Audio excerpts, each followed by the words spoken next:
السلام علیکم ورحمۃ اللہ وبرکاتہ۔ محترم بھائیوں، بزرگوں، دوستو، یہ ہمارا اصلاح معاشرہ کا 577واں سبق ہے۔ محترم بزرگوں، ابھی میں 2-4 روز پہلے جو پربھنی کے سفر پر تھا، اللہ جزائے خیر عطا فرمائے،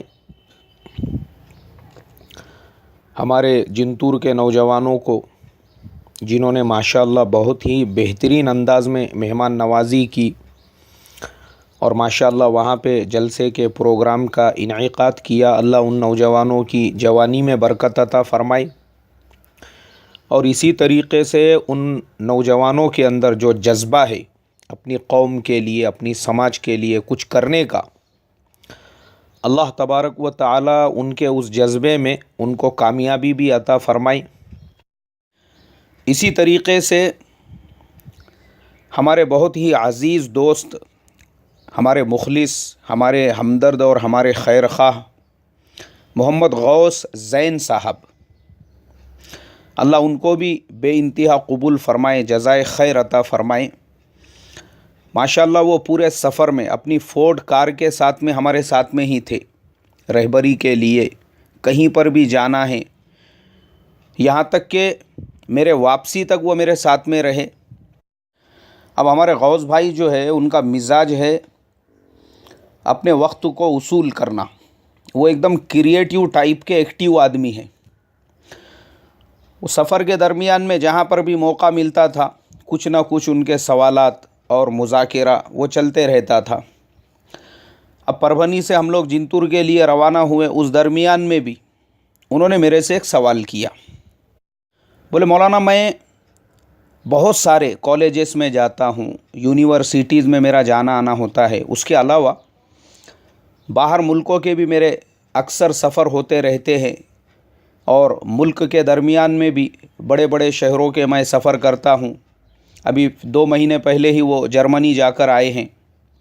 انہوں نے کہا میں نے دیکھا جو ہماری نان مسلم لڑکیاں ہیں برادران وطن کی، یا دوسری بھی جو غیر مسلم لڑکیاں ہیں، ان کے اور مسلمان لڑکیوں کے درمیان میں اگر آپ کمپیریزن کریں گے تو ہماری لڑکی وہ پردے میں ہونے کے باوجود، برقعے میں ہونے کے باوجود، اس کو قرآن حدیث کا کلچر اور ماحول ملنے کے باوجود بھی زیادہ تر یہ لو میریجز کے جو کیسز ہے، یہ پیار محبت اور عشق کے جو کیسز ہے، گھروں سے بھاگ کر جانے کے جو کیسز ہے، وہ ہمارے ہی سماج میں کیوں ہے؟ اس کے کمپیریزن میں اگر آپ دیکھیں گے غیروں کے لڑکیوں کو پوری آزادی ہے، ان کو کوئی روک ٹوک نہیں ہے، ان کے پاس برقع نہیں ہے، پردہ نہیں ہے، وہ ایک دم عام لباس پہن کر کالجز میں پڑھنے کے لیے آ رہی ہے، لیکن اس کے باوجود بھی ان کی آنکھوں میں جو شرم و حیا ہے وہ ہمارے لڑکیوں کے آنکھوں میں کیوں نہیں ہے؟ ابھی چونکہ فی الحال ان کا اسی مسئلے کے اوپر زیادہ فوکس ہے کہ بھئی مسلمان لڑکیاں جو غیروں کے ساتھ میں جا رہی ہے وہ اسی کے اوپر کام کر رہے ہیں، اس لیے انہوں نے اسی سے ریلیٹڈ سوال میرے سے کیا۔ اب چونکہ وہ سفر تھا اور ہم لوگوں کو اتفاق ایسا کہ جلدی پہنچنا تھا، میں ان کو اطمینان بخش جواب نہیں دے سکا، اسی لیے میں نے سوچا ہوں کہ آج کے سبق میں ان کو تھوڑا سا تفصیل کے ساتھ میں بتاؤں کہ یہ مسئلہ کیوں ہے۔ یہ بات پہلے نہیں تھی، یہ ابھی ہو رہی ہے، جب سے یہ کلچر، ماڈرن کلچر آیا ہے، ٹی وی کا کلچر آیا ہے، فلموں کا کلچر آیا ہے، اس کے بعد سے یہ چیز ہمارے سماج کے اندر زیادہ پیدا ہو چکی ہے۔ اصل میں مسئلہ کیا ہے؟ آپ اگر اور دنیا کے ملکوں پر اور ہمارے ملک کے اوپر نظر ڈالیں گے تو آپ کو سب سے زیادہ انڈیا میں ہی یہ مسائل نظر آئیں گے کہ مسلمانوں کی لڑکیاں عشق کے، محبت کے، لو میریجز کے اور اسی طریقے سے غیروں کے ساتھ میں بھاگ کر جانے کے معاملات میں گھری ہوئی ہے۔ اس کے کمپیریزن میں اور بھی ممالک ہے جہاں پہ پوری آزادی ہے، لیکن ماشاءاللہ وہاں پہ مسلمان لڑکیاں وہ پردے میں، قابو میں، اپنے آپ کو انہوں نے اتنا کنٹرول کیا ہوا ہے کہ ان کو اپنی اسلامی غیرت اور اپنی اسلامی حمیت کے اوپر فخر ہے۔ ابھی میں آپ کو مثال دیتا ہوں ہمارے یہاں یہ مسائل کیوں ہیں۔ ابھی الحمدللہ پچھلے سال میرا بھی ملیشیا کا سفر ہوا۔ ملیشیا ایک ایسا آزاد ملک ہے، وہاں پہ اتنی ہی آزادی ہے جتنی آزادی USA میں ہے، جتنی آزادی ویسٹرن کنٹریز کے اندر ہے۔ ملیشیا میں بھی ویسے ہی پب ہے، ملیشیا میں بھی ویسے ہی بارس ہے، ملیشیا کے اندر وہ تمام چیزیں ہیں، اس لیے کہ ملیشیا کا جو کلچر ہے وہ مکس کلچر ہے۔ وہاں پہ جہاں پہ مسلمانوں کی آبادی 60% ہے، تقریباً 20% وہاں پہ چائنیز آبادی ہے۔ اسی طریقے سے اور بھی جو اطراف کے ممالک ہیں، الگ الگ کلچر کے لوگ وہاں پر ہیں۔ اب اگر وہاں پر ایک مسلمان آبزرو کریں گا، غور کریں گا نا، تو واقعی میں بھی اس آزادی والے ملک کے اندر بھی انسان بہت کچھ سیکھ سکتا ہے۔ آپ دیکھو وہاں کے، یعنی میں آپ کو 2 کلچر بتاتا ہوں۔ وہاں پہ جو چائنیز کلچر ہے، جو ادر لوگ آئے ہوئے ہیں، وہ لوگ بالکل برہنہ ہوتے ہیں۔ جو چائنیز لڑکیاں ہیں، اگر آپ وہاں کی مونو ریل میں سفر کر رہے ہیں، اگر آپ وہاں کی سب وے ٹرین میں سفر کر رہے ہیں، اگر آپ وہاں کی بس میں سفر کر رہے ہیں، روڈ سے گزر رہے ہیں، راستے سے گزر رہے ہیں، اب جو لوگ چائنیز ہیں یا جو لوگ ادر کلچر والے ہیں، آپ دیکھیں گے ان کی لڑکیاں آپ کو بالکل برہنہ نظر آئیں گی۔ ان کو دیکھ کر آپ کو ایسا لگے گا جیسے کہ آپ کسی ویسٹرن کنٹری کے اندر ہے، جیسے کہ آپ کیوبا یا لاس ویگاس کے کسی بیچ کے اوپر جو ہے تفریح کر رہے ہیں، بالکل برہنہ۔ اب اسی برہنہ ماحول کے اندر کسی مسلمان لڑکی پہ آپ کی نظر پڑ گئی، وہ آپ کو پورے حجاب کے اندر اور ایسا مکمل اور کمپلیٹ لباس ہوتا ہے، ماشاءاللہ اللہ ان کو جزائے خیر عطا فرمائے۔ واقعی میں بھی انہوں نے اپنے ملک میں جو ماحول بنایا ہے مسلمانوں کا، وہ قابل تعریف ہے۔ ایک مسلمان لڑکی وہاں پہ ایک آفس کی مینیجر بنی ہوئی ہے۔ آپ گئے اندر، آپ نے دیکھے کہ باس کی کرسی کے اوپر وہ مسلمان مستورات بیٹھی ہوئی ہے، لیکن آپ کو جھٹکا لگے گا دیکھ کر کہ وہ پورے حجاب کے اندر، اور کرتے کا جو آستین ہوتا ہے وہ بالکل پورا گٹوں تک، یعنی ایسا نہیں جو آج کل انڈیا پاکستان میں ایک فیشن چلا ہوا ہے، کونیوں تک جو ہے آستین ہوتا ہے، اللہ حفاظت فرمائے۔ اور ان کے یہاں پر آپ دیکھیں گے پورا کھلا ماحول ہے۔ آپ باس کی کرسی پہ بیٹھی ہوئی ہے، آپ کے انڈر میں 2000-3000 لوگ کام کر رہے ہیں، ایک بڑی انڈسٹری ہے، اس کے باوجود وہ مستورات اپنی اسلامی غیرت اور اسلامی حمیت کو نہیں چھوڑتی۔ وہاں پر بیٹھ کر بھی، اچھا وہاں پر حجاب پہننے کا بھی جو طریقہ ہے، اس کو بھی میں نے ایک صاحب سے پوچھا، میں بولا یار یہاں کے حجاب میں اور ہمارے انڈیا کے حجاب میں تھوڑا مجھے فرق نظر آ رہا ہے۔ تو انہوں نے مجھے ایکسپلین کر کے بتایا کہ یہاں پر پہلے سر کے اوپر مستورات ایک کپڑا باندھتی ہے اور پورے بال اس کپڑے کے اندر آ جاتے ہیں، اور پھر اس کے بعد میں جو مکھنی ہوتی ہے یا جو نقاب ہوتا ہے وہ آہستہ سے سر پہ ہوتا ہے، اس لیے کہ اگر وہ کپڑا نہیں باندھا جائے اور صرف اسکارف کو سر کے اوپر رکھ دیا جائے تو سامنے کے پورے بال نظر آتے ہیں۔ شریعت کے اندر اصل پردہ تو یہی ہے، سر کے بال سے لے کر تو پیر کے ٹخنوں تک پورا جسم ڈھکا ہوا ہونا چاہیے، بال بالکل نہیں نظر آنا چاہیے۔ جیسے عموماً ہمارے یہاں پر ماحول ہے کہ سر کے اوپر ایک دم فیشنیبل بیوٹی پارلر میں جا کر ڈیزائن بنائے جاتے ہیں، اور اس کے بعد آپ دیکھو کہ وہ عورتیں خود یہ چاہتی ہے کہ زیادہ سے زیادہ مردوں کی نظریں میرے ہیئر اسٹائل کے اوپر پڑے۔ وہ خود شادی بیاہ کے پروگرام میں بعض اوقات مردوں کی لائنوں میں، اور جدھر مرد کھڑے ہوئے چپ جان بوجھ کر کچھ بھی کسی بھی بہانے سے ایسا 2-4 راؤنڈ مار کر جائیں گی، تاکہ کم سے کم 8-10 کی نظر تو میرے اوپر پڑنا ہی چاہیے بول کر۔ بالکل یعنی غیرت ختم ہو چکی ہے، غیرت جسے کہتے ہیں نا۔ اور وہاں پر اصل یہ ہے کہ لوگوں میں غیرت ہے، اللہ نے ان کو وہ غیرت عطا فرمائی ہوئی ہے۔ تو آپ دیکھیں گے وہاں پر کہ ایک مسلمان مستورات، وہ چاہے باس کی کرسی پر ہو یا چھوٹے سے چھوٹی ملازمہ ہو، فوراً آپ ٹرین میں سفر کر رہے ہیں، آپ سب وے میں سفر کر رہے ہیں، آپ مونو ٹرین میں سفر کر رہے ہیں، آپ کسی مال میں ہیں، آپ کو جھٹکا لگے گا دیکھ کر، آپ فوراً دونوں کے بیچ کا کمپیریزن کر لوں گے کہ یہ مسلمان ہیں اور یہ چائنیز لوگ ہیں بول کر، فوراً اسی ٹائم پر، کیونکہ انہوں نے اپنی ایک شناخت، اپنی ایک پہچان بنائی ہوئی ہے۔ چلو ٹھیک ہے، ہمارے ملک کے اندر پوری آزادی ہے، دنیا بھر سے لوگ وہاں پر سیر و تفریح کے لیے آتے ہیں، گھومنے کے لیے آتے ہیں، ہم کو کیا کرنا ہے اس سے؟ ہمارے لیے اللہ کا حکم تو یہ ہے کہ ہمارا پورا بدن وہ حجاب کے اندر ڈھکا رہے، ہم کو تو اس کے اوپر عمل کرنا ہے۔ اسے کہتے ہیں اسلامی غیرت اور اسے کہتے ہیں اسلامی حمیت۔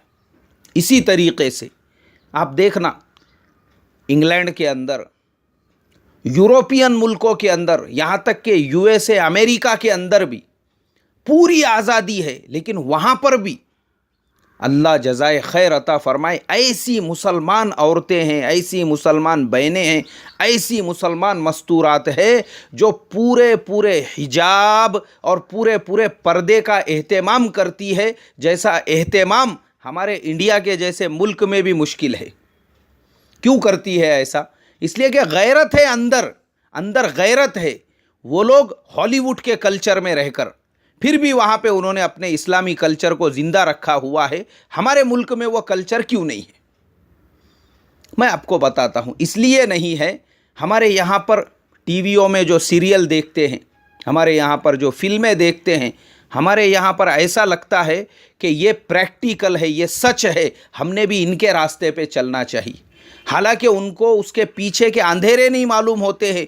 ارے بھائی، وہ ایک دکھاوا ہے، وہ ایک پروگرام ہے، آپ نے اسے دیکھا، آپ اس کو بھول جاؤ، اس کو پریکٹیکل اپنے زندگی میں یا اپنے گھر میں یا اپنے معاشرے میں لانے کی مت سوچو۔ اگر تم لانے کی سوچو گے تو میں آپ کو بتاتا ہوں، خود ان کے زندگیوں میں جو اندھیرا ہے، وہ کام کرنے والوں میں سے کئی ایسے ہیں جنہوں نے زندگی سے تنگ آ کر خودکشیاں کر لی ہے۔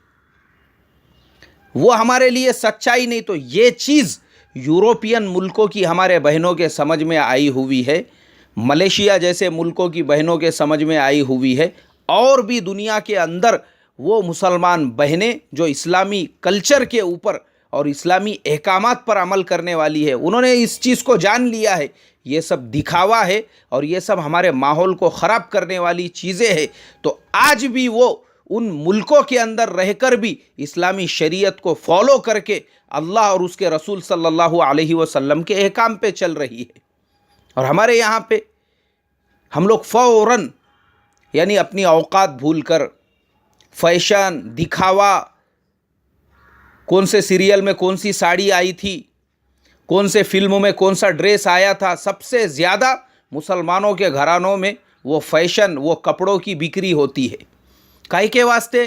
کیونکہ ہمارے زبانوں تک محمد الرسول اللہ کا نام آیا، ان کا کلچر آیا نہیں ہمارے گھروں کے اندر، اور نہیں آئیں گا نا تو ایسی ہی تباہی اور بربادی آئیں گی۔ اور ان ملکوں کے اندر نام صرف زبانوں پہ نہیں آیا بلکہ گھروں میں ویسا کلچر بھی آیا۔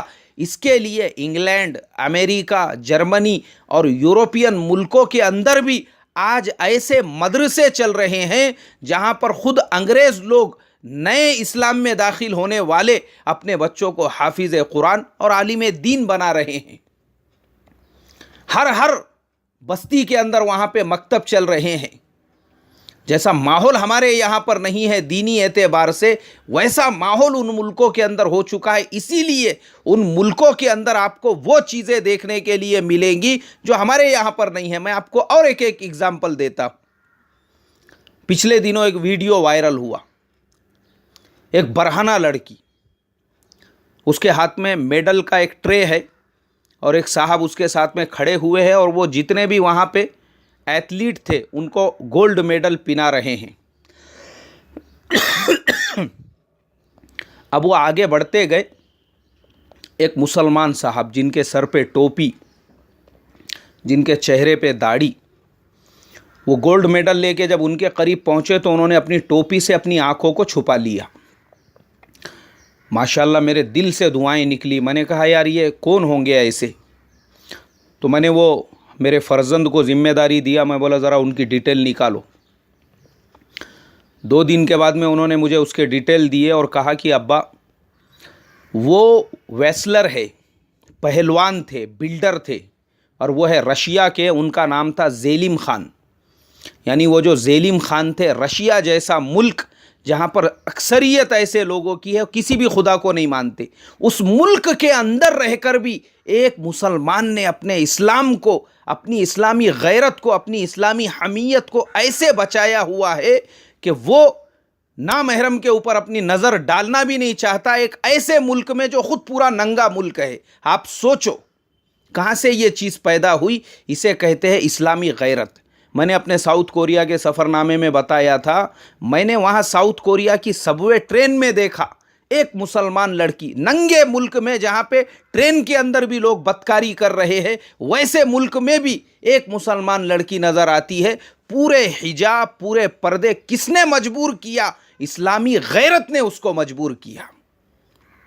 اور ہمارے یہاں پہ بے غیرت بن چکے ہیں ہم، ہمارے اندر کی حمیت ختم ہو چکی ہے، ورنہ ہم نے وہ زمانہ اس ملک میں دیکھا ہے اپنے بچپن میں کہ بوڑھی بوڑھی عورتیں بھی اگر کہیں جانا ہوتا تھا، سائیکل رکشے ہوتے تھے اور ان رکشوں کے سامنے بھی کپڑا لگایا جاتا تھا، اتنا پردہ ہوتا تھا۔ لیکن آج ہماری غیرت ختم ہو گئی۔ جب تک یہ غیرت نہیں آئیں گی، وہ ماحول نہیں آئے گا۔ اللہ مجھے آپ کو سمجھ عطا فرمائے۔ السلام علیکم ورحمۃ اللہ وبرکاتہ۔